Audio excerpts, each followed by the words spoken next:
All right, we're back for a final time with Bruce Boudreau, who's been so generous just to hang out with us here on the set. And want to talk about one of your former teams, the last team you coached, the Vancouver Canucks. Looking at how they did this year, do you say to yourself, gosh, I wish I had a healthy Thatcher Demko for a whole season? Or did you see any of this coming when you were coaching? You know how many times my wife says, what are you thinking about?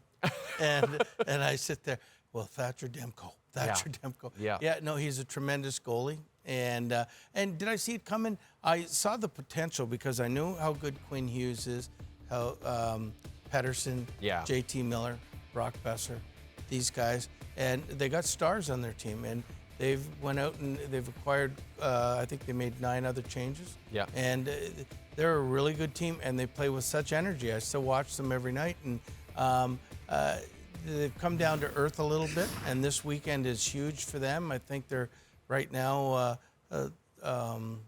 Edmonton has a couple games in hand, and they play them Saturday night. They do. And I'm sure Edmonton's going to want to beat them because they played them 3 times in the first 10 days of the season, and they beat Edmonton's butt pretty good. So I think that's going to be an interesting thing, and it's important, I think, for, again, Edmonton's the second best home team in the league.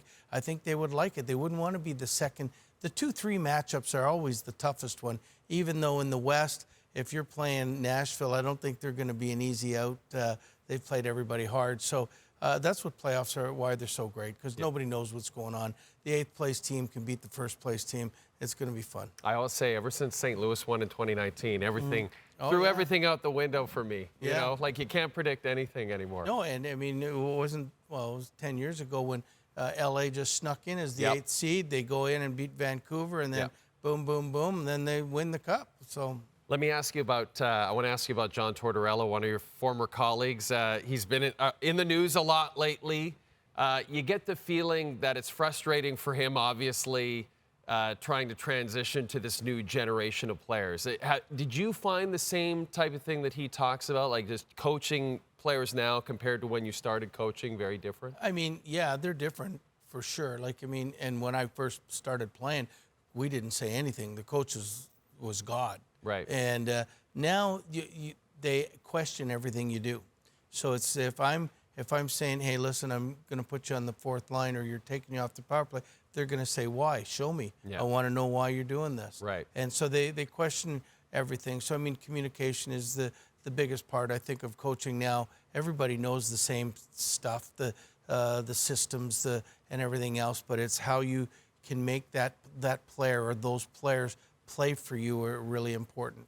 Let's talk about a moment that hockey fans love so much. It's your interaction with Patrick Waugh. And I forgot that this was Patrick Waugh's first game. Very first. As an NHL head coach. Can you tell us the story of what happened here between you and Patrick Waugh between the benches? Okay, like, I mean, if you see, there's Corey Perry there. Yeah.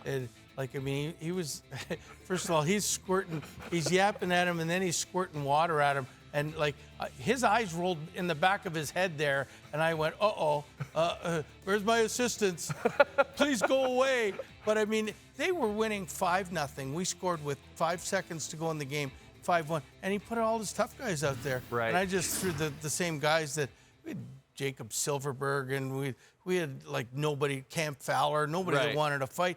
And then they came and they started fighting, and Corey was squirting water on Patrick, and that's when he lost it. I mean, I didn't even know what was going on. I thought the game was over. I was distraught that we'd lost. Right. And then my assistant, Bob Woods, taps me on the shoulder. He says, look at Patrick there. He's coming after you. Wants to have a word. I don't want to see that anymore. And then we got to show the Laviolette Travis Green incident. That's what it reminded us of.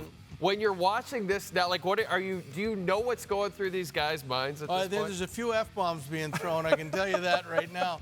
And, I mean, Peter's probably saying, what'd you send those guys out for? Because now I got to send my guys out. And you know, it reminds me of the time Torch was with Bob Hartley in Vancouver. Oh, yeah. And they started going at it a little bit. So, I mean, and the reasoning, I think, was simple. I mean, New Jersey had lost the game before, and Rempe was in the lineup, and then all of a sudden you see McDermott, who hadn't started a game since probably midget,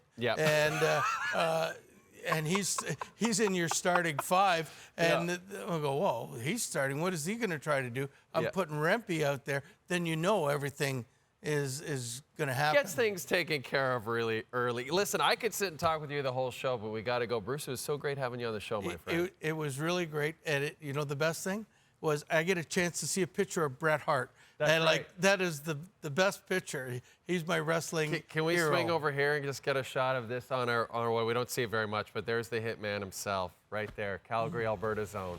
Yeah. Thanks, But this Bruce. was awesome. Thanks so much for having me. It was a pleasure. Straight ahead, the hockey story not quite done. We've got Flames, we've got Kings, and we'll let you know who won. Sound good?